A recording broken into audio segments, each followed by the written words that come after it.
I always do that. I'm a night rider. Every time that I call past midnight, I swear I get higher.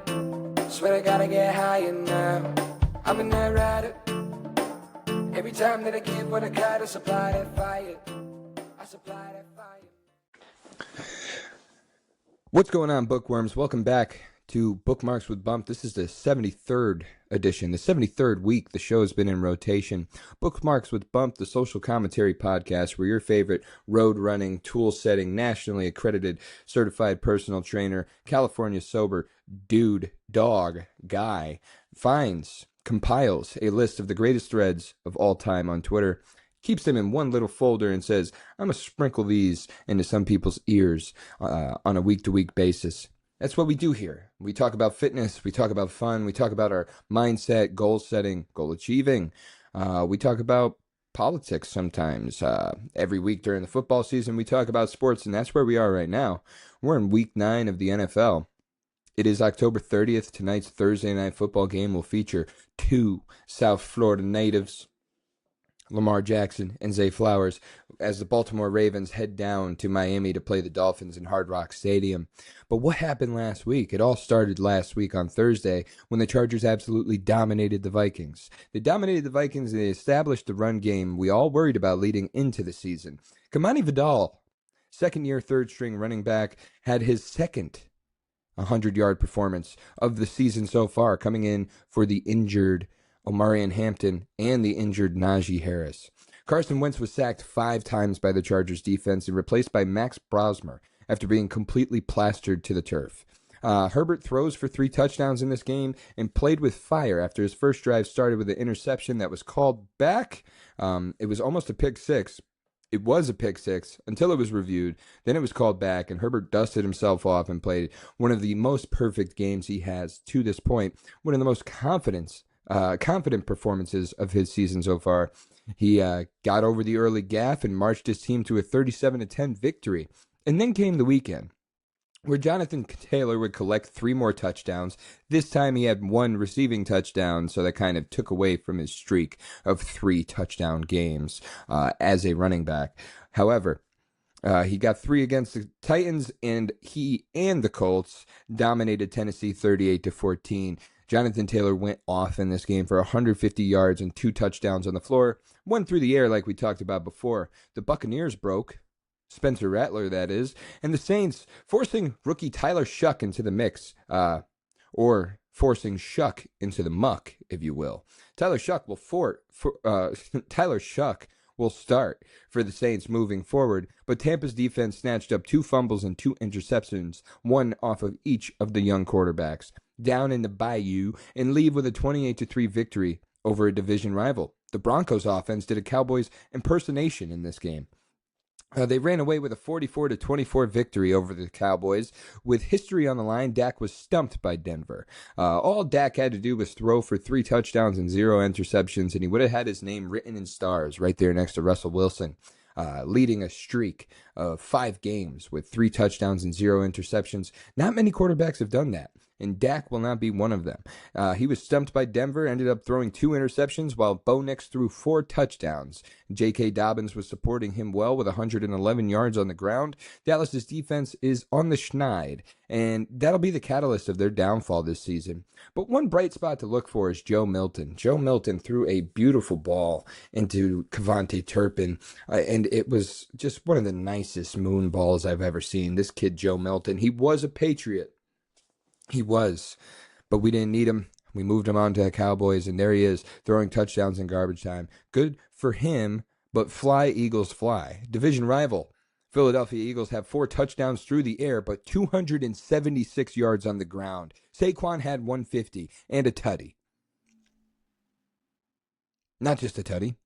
He had what I like to call a CNR combo. He had a catch into the end zone and a run into the end zone. Tank Bigsby had 104 yards on 9 carries. No A.J. Brown, no problem. Dallas Goedert had another 2 touchdowns in this game, and he's leading the league with 7 receiving touchdowns this season. T's and P's to Scadaboo's ankle. We lost Cam Scadaboo for the season in this game. His ankle snapped and fell off of his leg like it was pulled pork out of a smoker. Eagles won this game 38-20, split the series 1-1 with the New York Giants, and head into this bye week victorious. Then you have the Texans. The Texans, they suck. Psych. They don't. What are the Texans? We don't know at this point, but they led the whole game against a 49ers team that's riddled with injuries, but have proven themselves to be formidable opponent and a contender in the NFC West even. They just never had a chance to get the run game going as C.J. Stroud picked them apart, throwing for 318 yards and 2 touchdowns, leading the Texans to a 26-15 win. The Bills blew out Bryce Young's Panthers 40-9, and Bills fans are not happy about it. They had a lot to complain about in this game, but I don't see what they were seeing. Sometimes fans of teams, particularly the Bills and the Eagles, it seems like they just like to complain. I don't know. My team wins, and I'm happy. Okay, we got the win. The day is over. I'm not going to worry about that. I'll address it when we're in the locker room watching film. But right now, let me just be grateful for the fact that I'm winning. Anyway, Buffalo. Josh Allen scrambled his way to 2 touchdowns and a 20-yard sack, so his rushing numbers weren't that high in this game, but they did come back from the bye with a strong feeling as they were feeding James Cook, who exploded for 216 yards and 2 touchdowns himself in this game. Next game here. Very confusing team. The Atlanta Falcons. I don't think many of us expected a dip in performance when Kirk Cousins got the start, but Bijan Robinson was completely written out of this game. 48 total yards, 9 carries with no chance to run, chasing after the Dolphins' lead all day. Tua went out there with pink eye and finds 4 different guys for touchdowns. Waddle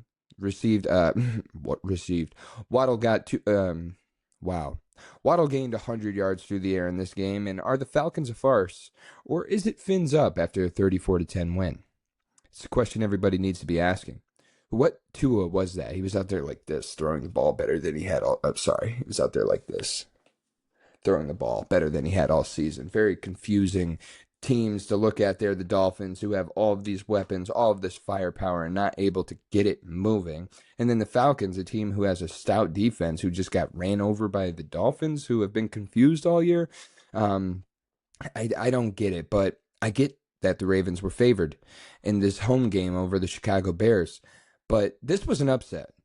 They beat the Bears in this game, and for the second week in a row, despite the recent rise, Caleb Williams puts out bad tape. He just did not look, well, he looked like Caleb Williams out there. Maybe we were confused after those first 2 games of the season. He goes on and has 2 great performances, and then the next 2 wins, the defense helps him along. DeAndre Swift helps him along, but he didn't have the help he needed in this one. The Bears get a 2 field goal lead, and then Derrick Henry finds the end zone. The Ravens took the lead and kept it from that point on. Henry runs for 71 and 2 touchdowns, and the Ravens snap the streak with a 30-16 win, their second of the season. But let's talk about it first. Jets. Jets. In a game where they enter the fourth quarter down 31-16, the Jets lead. The most improbable comeback of all time against the Cincinnati Bengals. Jamar Chase had another huge game, 12 catches on 19 targets, but to honor Nick Mangold, Breece Hall rushes for 133 yards and 2 touchdowns, and then throws the game-winning touchdown while Justin Fields responded to Woody Johnson's comments earlier in the week, saying, "We have a quarterback." Yeah, Justin Fields heard that. He throws for 244 yards and a touchdown, and the Jets win 39-38, the only one-score game of this slate. Every game in this slate was a complete blowout, except for this one. And this game was... maybe it was the biggest risk I took picking Cincinnati. I didn't seem to think so after they had beat the Steelers. And my math, the football math, just did not math there. The Steelers beat the Jets. The Bengals beat the Steelers. They should be able to beat the Jets, but the Jets had an angel, a literal angel, helping out in this game. Nick Mangold definitely had an effect on this game. Great Jets legend who had passed away on Sunday, Saturday night into Sunday.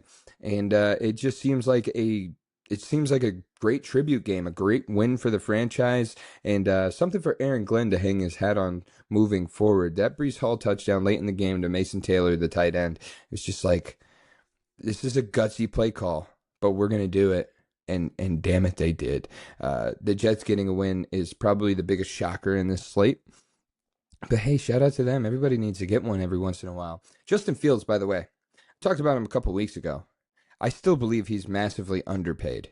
The way that he runs around and keeps himself out of trouble, not only is that commendable, because he's not turning the ball over, the fact that he hasn't turned the ball over all season is also commendable.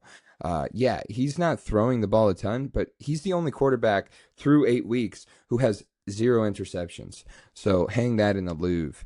The primetime Packers traveled to Pittsburgh Sunday night, and they packed on the points in the second half to get a win in hostile territory. Aaron Rodgers was pissed at the refs, and Tucker Kraft was running wild. The tight end gained 143 yards on 7 catches and 2 touchdowns to help the Pack outscore the Steelers 28-9 in the second half and win 35-25.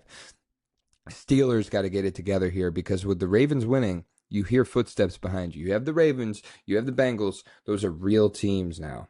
They have wins, they have pieces in place, they have everything that they need to win, except for the wins. The Ravens moving forward with their defense, it's going to be interesting to watch. But I mean, with Lamar Jackson back, it's hard to doubt that team.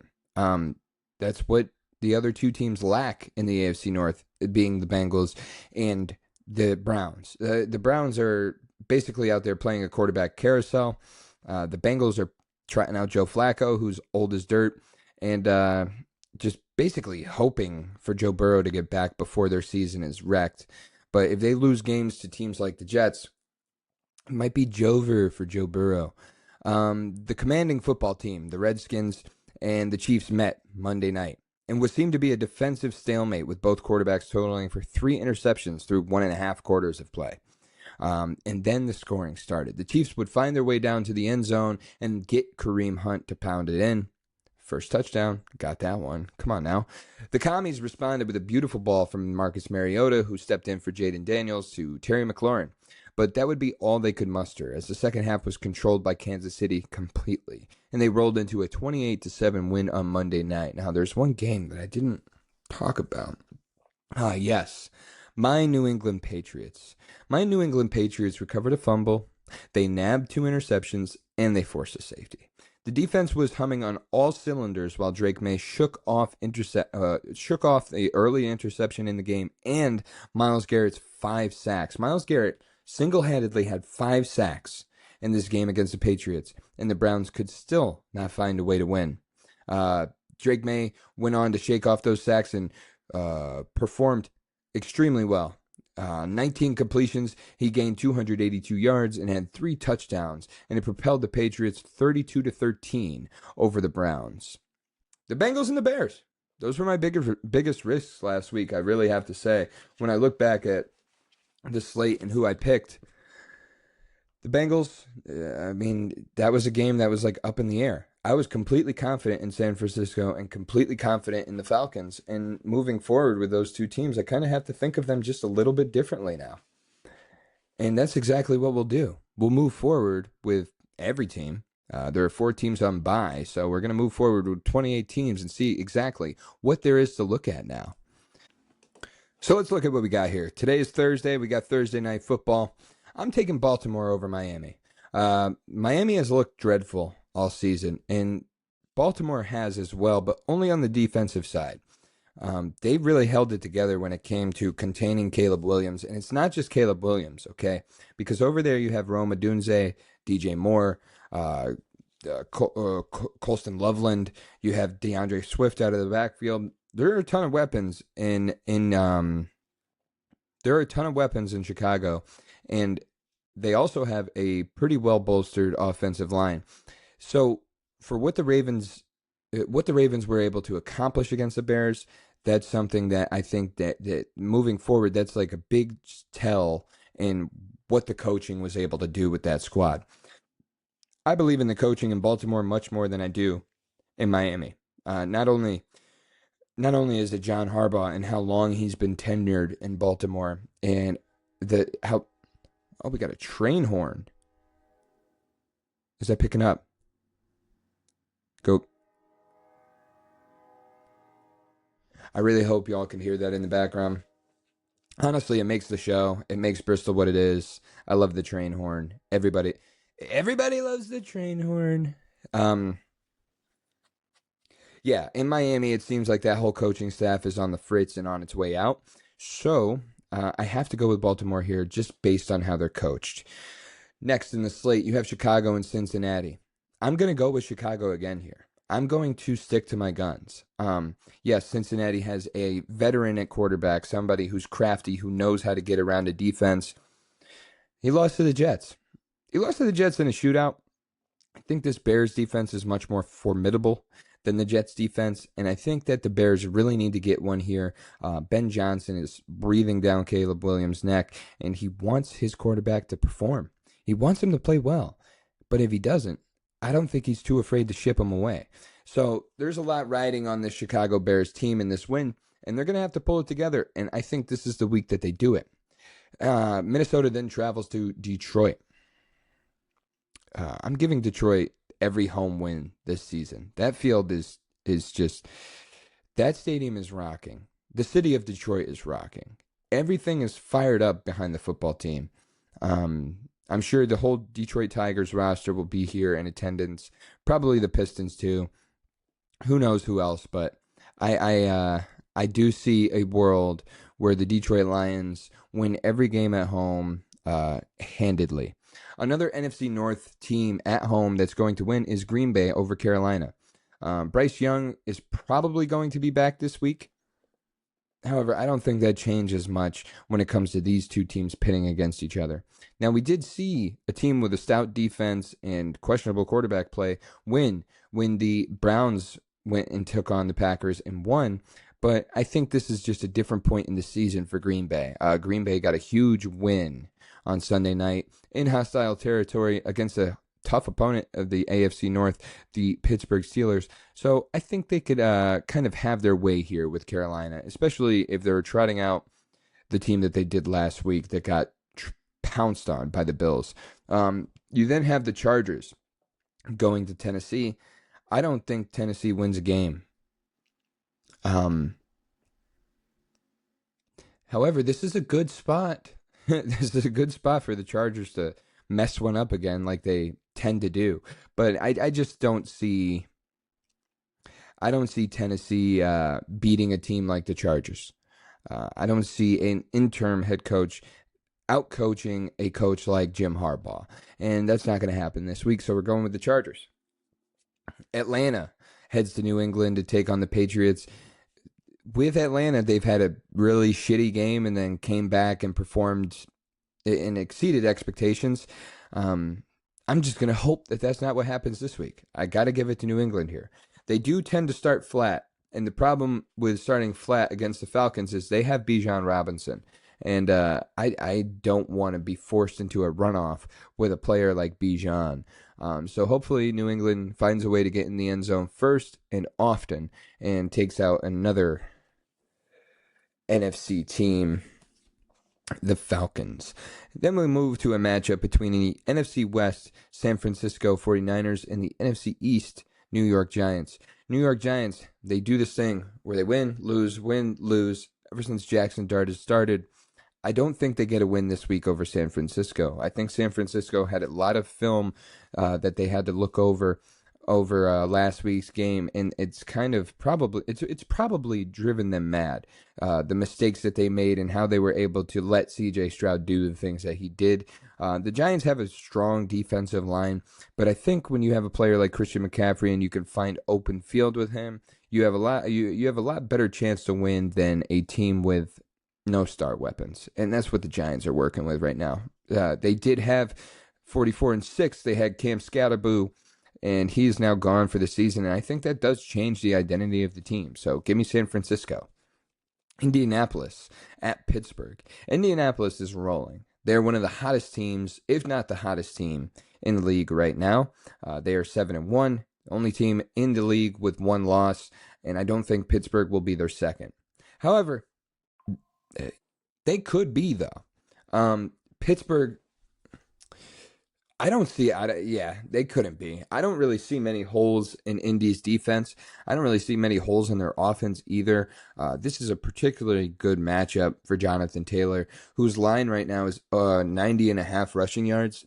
Take the over on that, because not only did he have 150 yards last week, he's had over 105 of 8 games this season, and Pittsburgh is their run defense is dog water. So they're going to find a way to run to the opposite side of TJ Watt and gain yards all day. Colts win this one. Denver heading into Houston. Denver will get the win in hostile territory. I just think Houston is having good luck with their wins. And not good luck in a way like, oh, the ball bounced their way. No, they're just facing a team that's hurt at the perfect time. So they got that win over San Francisco. But Denver is full bore. Yes, they're missing Pat Surtain. However, their secondary is monster. Their defense is so good, it's freaky. They just held the Cowboys to 24 points.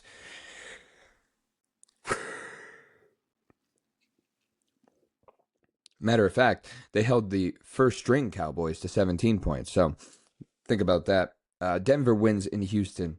Another team that wins on the road is Jacksonville, taking on the Las Vegas Raiders. They're abysmal. Gino will probably throw 2 picks in this game. Jacksonville's secondary. Jacksonville's secondary is actually surprisingly and freaky good. So I would like to see Jacksonville get a couple turnovers in this game and win handedly.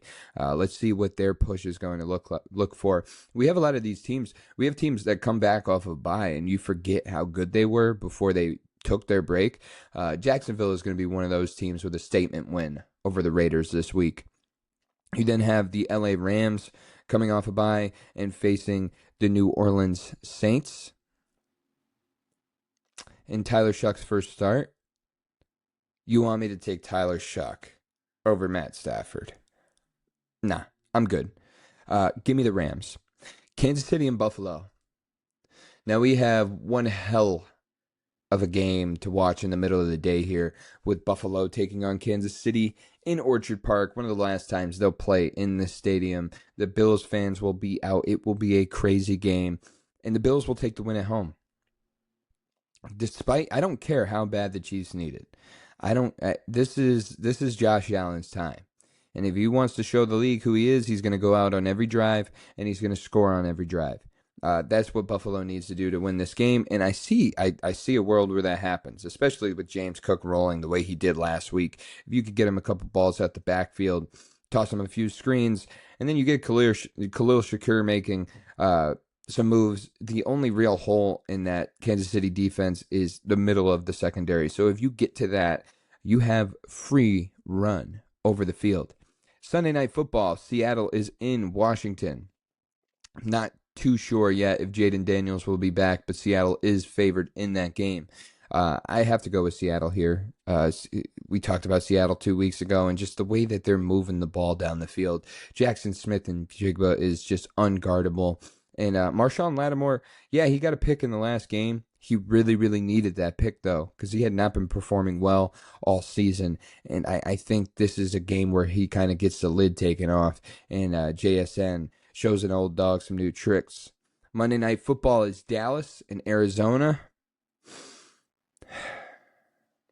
which tells me I need to find plans for Monday night, because Dallas is going to beat the shit out of the Cardinals. And that's all I could really say about that one. They'll probably put up 35 points and leave Arizona and Jonathan Gannon scrambled. What is that team going to be like? The future is scary with that. The future's scary with this, too. We're going to go straight from football into the real world. I do often avoid talking about the real world because it does get annoying. But I'm seeing a lot of things online that are kind of making me want to focus on it just a little bit. And this is one of them. Okay. This is basically a scam, all right? And so the tweet starts, this isn't a joke, by the way. This is the actual U.S. economy. the scam is going to come crashing down soon, because Merrill put out a tweet. The entire U.S. economy right now is 7 companies sending $1 trillion fake dollars back and forth to each other. What do they mean by that? Well, it all starts with NVIDIA. You know that company that's been in the news as of late, signing huge deals with the government to make chips on American soil? Well, NVIDIA is comprised of a $4.5 million, what do they call that? Assessment. They're assessed at $4.5 trillion, okay?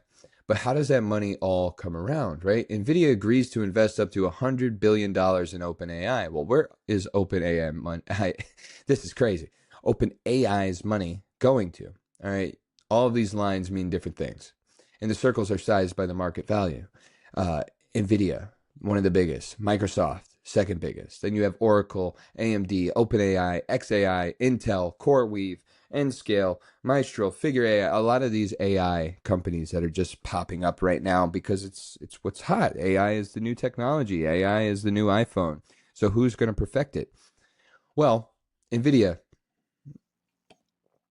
is investing $100 billion in OpenAI. So you follow this money trail. Then we have money going over to CoreWeave, which is services. Then you have venture capital coming from NVIDIA to OpenAI. That's an investment from OpenAI. This is such a wicked web that we're weaving. Look at the way this money travels around. OpenAI deploys 6 gigawatts of AMD GPUs. AMD gives OpenAI option to buy up to 160 million shares, and they do with this venture capital investment here. Okay, AMD is sending the hardware to OpenAI. OpenAI is sending the money back. AMD is then sending hardware or software to Nscale, and that's where their trail ends. OpenAI has all of these other trails, though, that go into AnySphere, Harvey AI, and Ambience Healthcare. Those green lines are all venture capital. These are all investments being made from OpenAI's pool of money into these companies. Their services are going to Microsoft, and Microsoft is giving more services to CoreWeave, who's getting services from NVIDIA. Okay? Are we following this? Microsoft is giving services to Nebius, being paid for by money given to Nebius by NVIDIA, their investment in Nebius. So NVIDIA is investing in CoreWeave, Intel, OpenAI, Nebius, and Nscale. Well, all of these other companies are moving around money that's all coming from NVIDIA. Oracle spends tens of billions on chips, on NVIDIA chips. OpenAI inks a $300 billion cloud deal with Oracle. Now, people see this and they see it as something that could be a problem. And it is a problem. Why? Because when all of your chips are in one place and that place fails, where do all your chips go? Will these go to the ether? Will this money be used to rebuild these companies if they ultimately fail?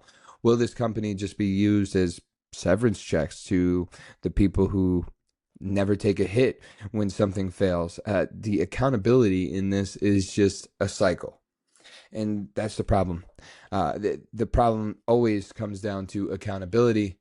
And it doesn't seem like accountability is what anybody wants in their life. It seems like to make a splash is what everybody wants in their life. Okay? Because you have people who are advising. We have something going on in New York City right now that is, it could be detrimental. Because you have this fella out there who wants to be the mayor of New York City, Zohran Mamdani, okay? This guy, Ben Freeman, he's a politicker. He's always on the Twitter posting about what people's policies are, who they are at their core, and what they want to do. Well, he puts out a tweet to just, hey, don't vote for Mamdani, okay? And this Bailey Moon chick says, too bad I did today. What this gets into, though, is a little bit of discourse, and we'll go over this with Psychomath. This is it, friends. This is where I come from.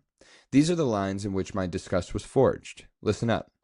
The vacant stare, the Miss American smile, the trappings of middle-class conformist consumerism, the self-assured, momentary tell-me-I'm-pretty pose, clashing with the lack of effort in self-presentation and the impatience of choosing an unflattering background, the smug, condescending delivery of the message, I have done what you warned me not to do.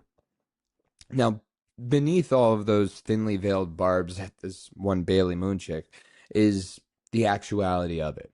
I have done what you warned me not to do. So Zohran Mamdani is on the verge of being elected as New York City's mayor, basically campaigning on a socialist soapbox. In the idea of communism, the idea of socialism always sounds so attractive to the younger group of people my age, people younger than me as well, because we all have this idea that the world's not fair, and it's not. Nothing is fair. Let's just be straight up. Let's just be straightforward with that. Nothing in life is fair. You have to scrap and crawl and claw at your way to find success in this country, and that's just the way the world is. Now, take doing that here and try to do it anywhere else, and you'll see how difficult that is. That is what the beauty of capitalism is that there are opportunities. You just have to be willing to sacrifice. What we have now is a generation of people who I don't believe are willing to sacrifice. People in my generation, they're not willing to sacrifice. And why do I talk about sacrifice and put that emphasis on it? It's because sacrifice is the only reason why I'm still alive. I sacrifice my lifestyle to adopt a new one. I sacrifice my time every time that I train for a race. I sacrifice my time when I go to the gym. I sacrifice time with my girlfriend, time with my family, time with my friends, in order to ensure the fact that my life and the life of the life of the family that I will create one day is successful, is comfortable, at least. You don't want to be content in life. You want to be comfortable in life. And how you get comfortable in a capitalist society is just by sacrificing. Okay, so we have people who don't want to sacrifice, and we have politicians who are bought and paid for by different lobbies who come into our zeitgeist and give us these ideas of socialism that are they just seem so flattering. But the truth is grim. Look at the history of every socialist country. Are they as successful? Are their citizens as successful per capita as the average American? I would say no. What our poverty line is $36,000, $37,000, $38,000 a year.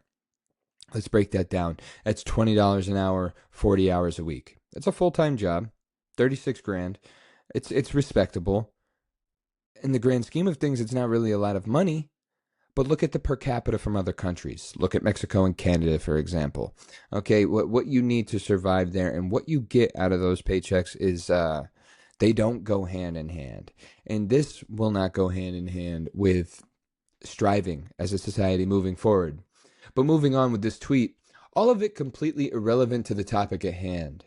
And it's forced awkwardly in front of it, obscuring it and replacing it and upstaging it, or so she hopes. She hopes that what stands in between you and what matters, she says only, look at me, look at the difficulty I have caused for you, and witness the joy that I can only derive from being your problem. This isn't about politics. She doesn't understand them. She doesn't even think she knows better than you. She only knows that you can't tell her what to do. She doesn't even think she has power. She only knows that you have even less. And this is where she places her heart. When the bill for her foolishness comes due, oh, how her expression will be changed. No longer a bold and toothy smile, now a pouting bottom lip. No longer a triumphant hand in presentation of her own radiance. Now a through-the-eyebrow scowl, arm folded. No longer an empowered, educated feminist. Now a hapless princess in need. A real man pays the bill without asking. She offers nothing. She demands everything. She will never be held accountable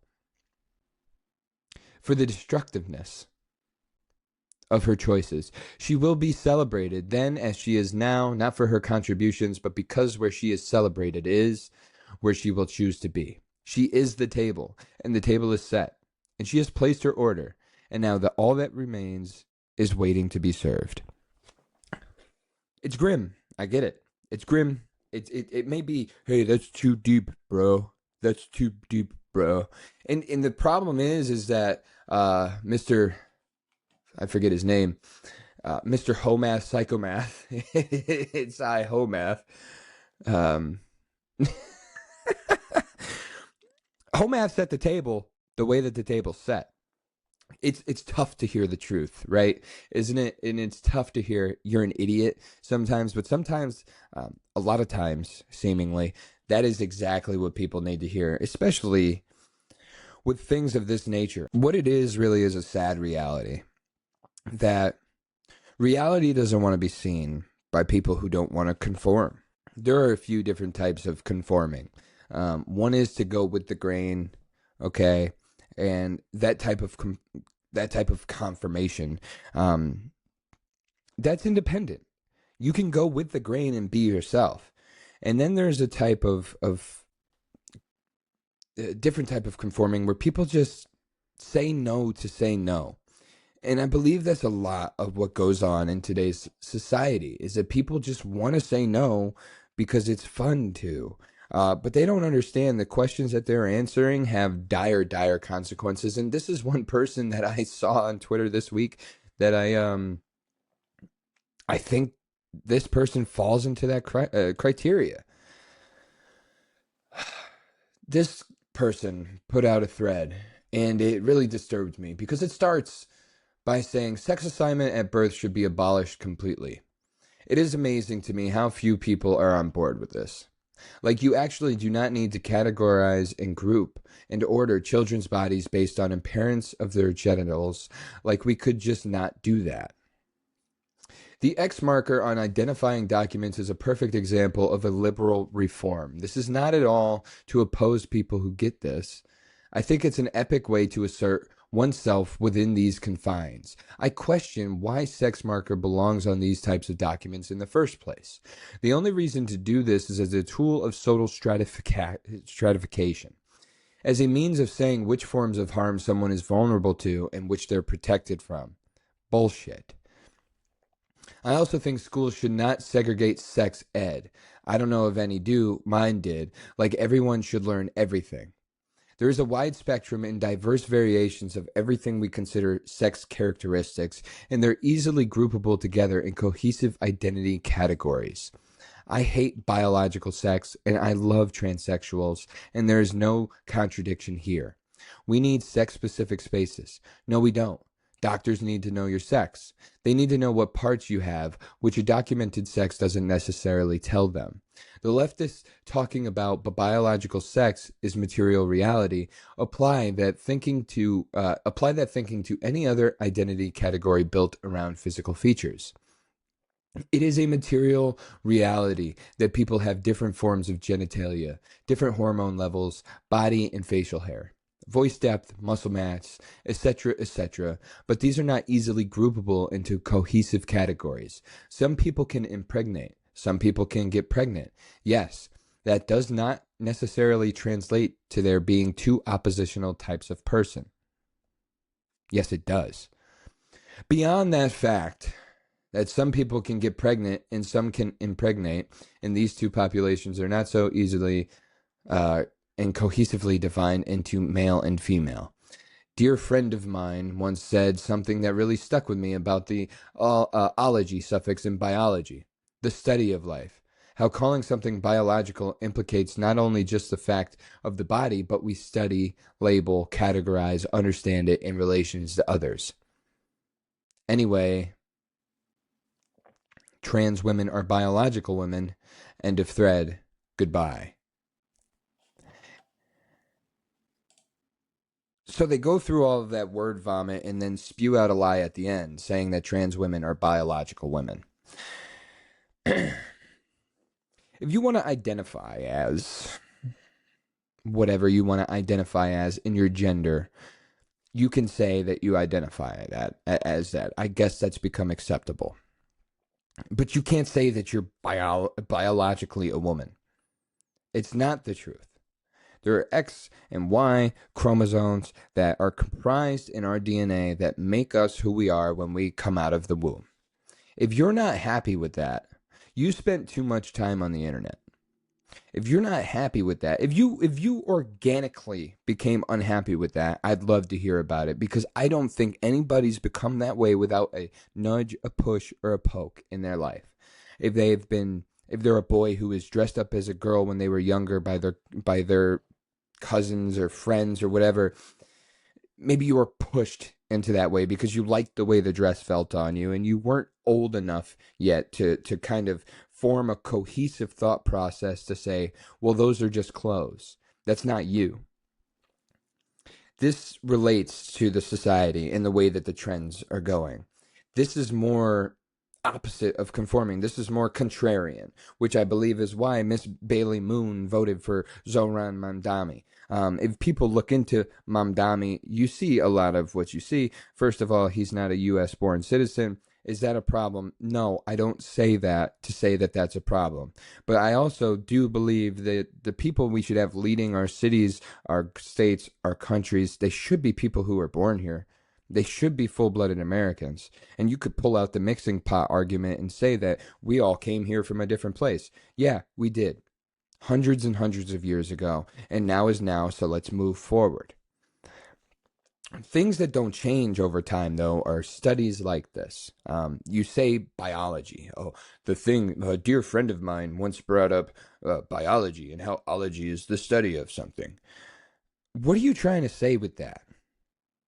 Are you trying to tell me that the people who have studied biology for centuries had their heads up their ass because they didn't want to make you feel like you are more important than you are? I think a lot of people have this idea that they are the main character. I think a lot of people have this idea that they run the show. And a lot of people have a hard time when it comes time for them to understand that they don't. You simply don't. You don't rule the world, and you don't get what you want by pounding your feet. Maybe on another episode, I'll look into all of the trans facts. But I know that when people are finished with their post-op transsexuals are a higher risk of suicide than a non-op person. And why do you think that is? It's because of the mix of the hormones that you're throwing into your body. People are taking these pills and saying it's making them feel beautiful. It's not. It's not. I don't know why this has become so plastered on X as of late, but it's everywhere now, and it's unavoidable. And it's time to have these conversations. It's time to have these tough conversations. And that's why I talked about what I talked about last week. These tough conversations, this accountability, this lack of accountability. I brought up things in the government, and I've been doing it as of late because we're in a really weird time. I wouldn't say that I'm necessarily scared. I would say that I'm prepared to live in whatever means that I have to. But if we foolishly move more towards socialism and more towards communism with just little grassroots operations, and they say this grassroots operations, they think Mamdani is self-funded. The foolishness, especially now with the veil becoming so thin and us being able to see through all of the things that we see through, it's hard for me to take in the fact that we know who's funding what and why they're funding it, and we're still just okay with the figureheads that they prop up. The House of Cards is beginning to come crashing down, and I fear for these people who are like so leeched and latched on to the government. They're not going to help you. Mamdani's not going to help you. Okay, he wants to talk like he lives in a small shoebox apartment. The guy lives in a high rise. You know, he had money growing up. It's not. You're being fooled. A lot of people are being fooled, and I fear for the people who are fooled by the changes to themselves.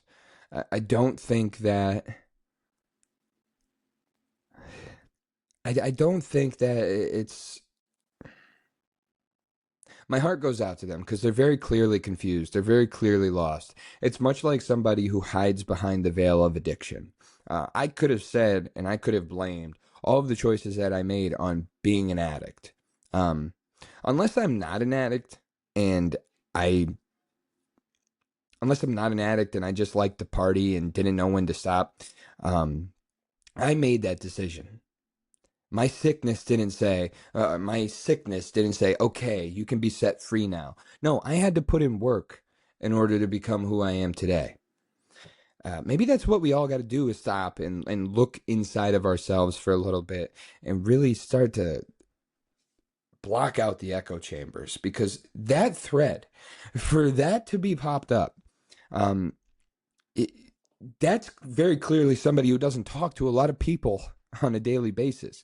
I don't think I could have that conversation with 9 of the 10 people that if I go into work and I talk to 10 people and I have that conversation, I don't think I would have anybody agree with anything that was said there. Sex, gender, it's assigned at birth because that's what you are. You're born the way you are born. If you have some mental health deficiencies, if you need to work through some dysphoria, you have the tools available to you. You just choose to take the easy route. And the easy route ends up making life a lot harder. It happens with socialism. It happens with your own identity. Take the easy route, you find the hard way. It's that's the math. And when you see stuff like that, it's like, oh my God, am I carrying the weight of the world on my back? And if you feel the same way that I feel when you think logically, when you're against those types of things, you might need this thread by J-Mac, because he suffered from severe low back pain for 8 years, and his back is now stronger than ever and pain-free. So here are 6 exercises to fix your back pain forever. Let's start with some must-know info. 1 is that a lack of movement is killing you. You should walk daily. 2 is that you must strengthen your core and your posterior chain.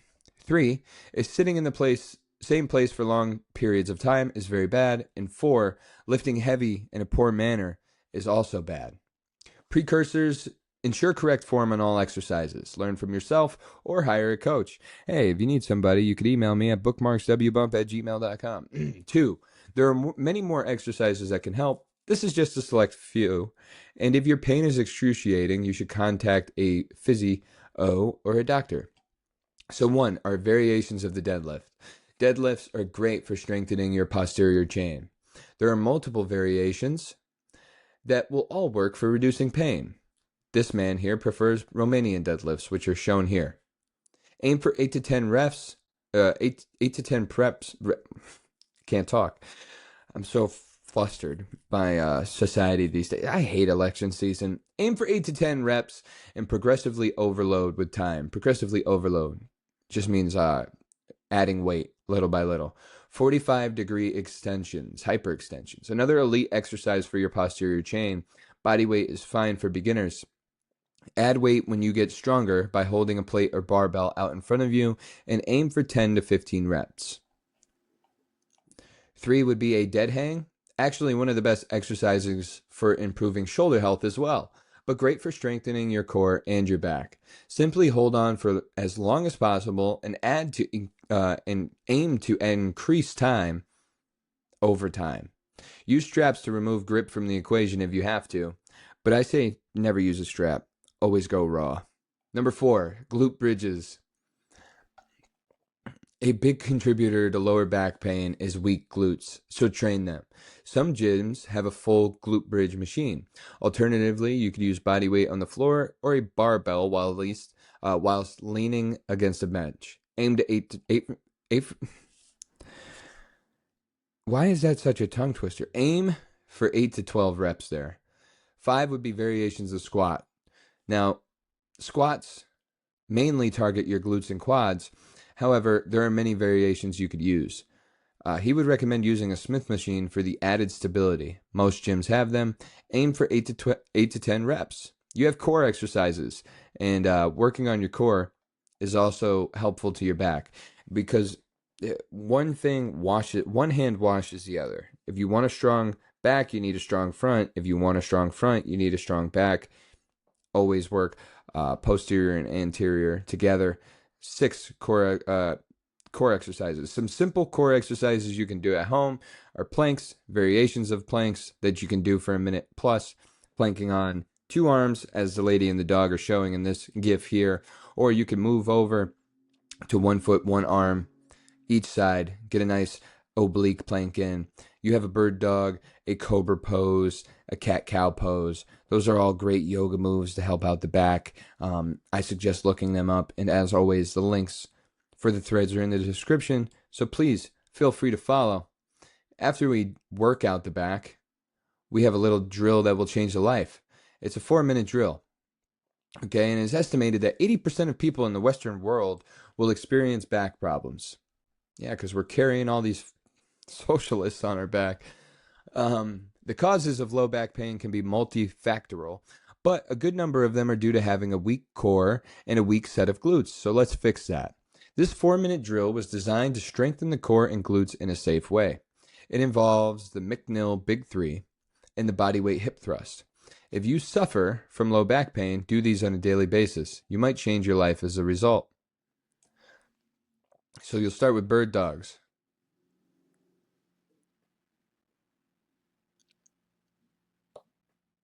Meeting in the middle with opposite appendages, hand to knee, on both sides. And these are just slow, controlled movements to wake up the central nervous system, really get the synapses firing, and get yourself ready for movement. This will also be a great way to cool down after a set of exercises as well. You have McGill crunches. Your hands are beneath your back. You have one leg up, one leg down, and you're crunching and holding.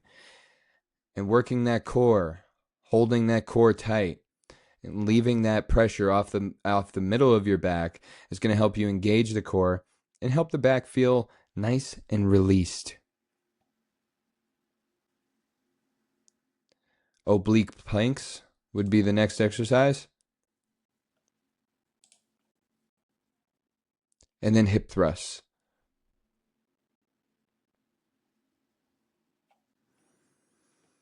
The couch stretch is also good for the lower back. You place a knee on a mat, place the foot on a couch or bench, squeeze your butt and raise your arm, and hold this for 30 to 60 seconds. If you sit at a desk, you need to do this stretch on a regular basis, and this will help open up the hips and help the psoas in the back. Okay, where people get a lot of sciatica pain, you find a lot of chronic pain in the psoas muscles that are all in the hip and back. You need to stretch them out, and this is a great way to do it. You see how he's got that mat rolled up under his knee, providing extra cushion. You're using the couch, you're using the bench as a prop to help prop your quad up and leave it straight here. And you're reaching that hand to stretch out all the muscles through the hip, through the back, and through the core. And shout out to Dango. Give him a follow if you're down with Dango. Give him an ear. He might. That's a Van Gogh joke. That one sucked. But I don't think this podcast did. I think this podcast had a lot. I think I might piss some people off with it, but honestly, I don't care. You're going to live your life, and you're going to get pissed off from day to day, and you kind of just have to accept that. Like, that's the biggest thing. That's the biggest thing in life, is learning acceptance. And on a week-to-week basis, oftentimes I have to. I have to accept a lot of things. I work in a company with a lot of moving parts. I work with a lot of people. A lot of people aren't going to agree with everything that you say, aren't going to agree with the tactics that you use to get your job done. Whatever it is, you have to accept that and find the least radical way to move forward. You can't just fire everybody and get the job done. You have to find a way to explain these things to people. And that's just me. I'm going to continue to try to explain these things to people who do not want to hear it because I'm bullheaded. That's really all I could do is just be bullheaded bump. And I'm going to wrap it up here. As always, please like, subscribe, leave a comment. Let's have a discourse in this comment section, Tell me how wrong I am about science. Tell me how wrong I am about socialism and science. Those two things suck. You find me on social media. I'm on TikTok, bookmarkswbump. Email me, bookmarkswbump@gmail.com if you have a thread you want me to go over. If you need any tips when it comes to getting in the gym, getting yourself moving, let me know. Let me know what I can do to help you. As always, it's all love. God bless. Go Pats. I always do that. I'm a night rider. Every time that I call past midnight, I swear I get higher. Swear I gotta get higher now. I'm a night rider. Every time that I give what I got, I supply that fire. I supply that.